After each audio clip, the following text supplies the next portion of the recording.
This is something I wouldn't spend a lot of money on. Hey, I'm Stephanie Jones, the host of the Giving Your Best Life podcast, and I love to talk every once in a while about money and budget. I've learned so much over the last couple of decades. In a previous episode, I really talked about budgeting and money, but this is one thing that I want to address specifically because I think this is one of the ways that over the years I've probably saved tens of thousands of dollars, and it can help you save tens of thousands of dollars. And that is, don't spend too much money on a car.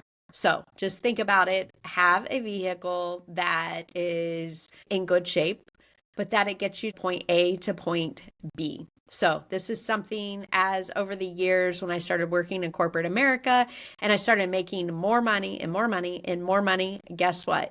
I didn't go buy a nicer car. When I had the opportunity, I remember I had a rental car for my job for a couple of weeks, and I was doing a bunch of travel, and it was a Cadillac SRX, and I loved that car. And I was in the market. I needed a new vehicle. Mine was kind of coming to the end of life. I had driven it as long as I could, and it was just starting to have some problems, put more money into it for maintenance. And since I had had this rental car, I had told my husband, this is what I want to buy. And he did research. Well, when he started doing his research, he's like, Stephanie, there's several other cars on the market that were tens of thousands of dollars less. And they kind of looked similar. They got me to point A to point B. I could get it in a similar color. And so I ended up buying a Ford Edge. And that car was a great car for a decade for me. And because I had made that one decision, it saved me tens of thousands of dollars. Now, when I got ready to get rid of my Ford Edge, again, I'm back on the market, and this time I'm actually making more money. And I really wanted to buy a Range Rover. I loved those vehicles. I still love those vehicles. And every time I see one, it's like, man, I would love to have a Range Rover. Now, could I afford a Range Rover? Yes. But was that the smart financial decision to put so much money in something that primarily I work from home? So it'd be sitting in the garage and just a tool around town. And then if I do have to drive, why do I need a status symbol? That's things of this world. If you think about the Bible and as a Christian, when it talks about things of this world, I really think about the car that we drive. If we are getting something for a status or who is the maker, what is the model, that's really something things of this world. And so even though I wanted a Range Rover and I had researched it, I ended up getting a Toyota RAV4. And again, that has been a great vehicle. It gets me from point A to point B. And do I still see a Range Rover out and about? Yes, I do. Do I still want one?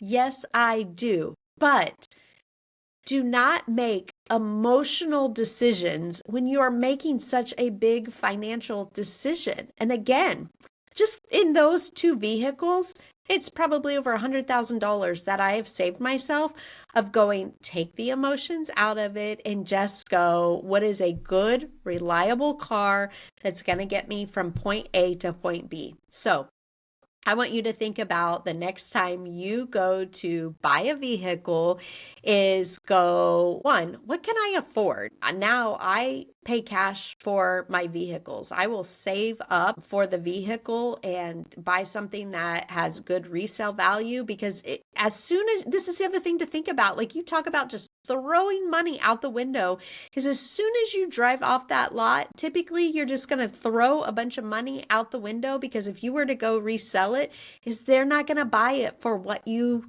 just paid for it. So that's another thing to think about. How much money are you willing to just throw out the window?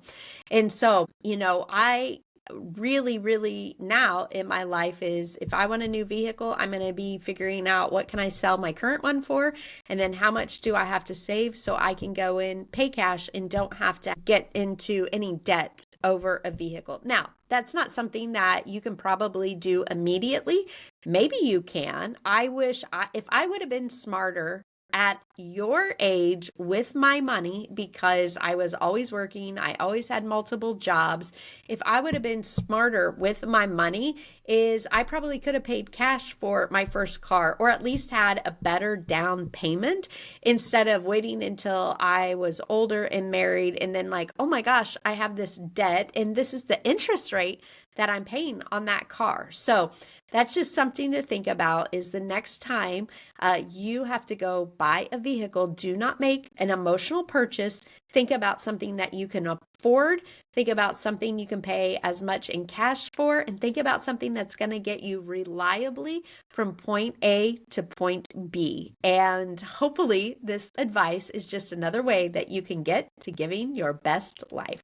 Thank you for listening to the Giving Your Best Life podcast. If this episode encouraged you, would you please share it with a friend or family member? Also, we'd love it if you would rate and review this podcast. Finally, if you want to connect with us, subscribe to our YouTube channel or follow us on TikTok and Instagram at Giving Your Best Life. Have a fabulous day.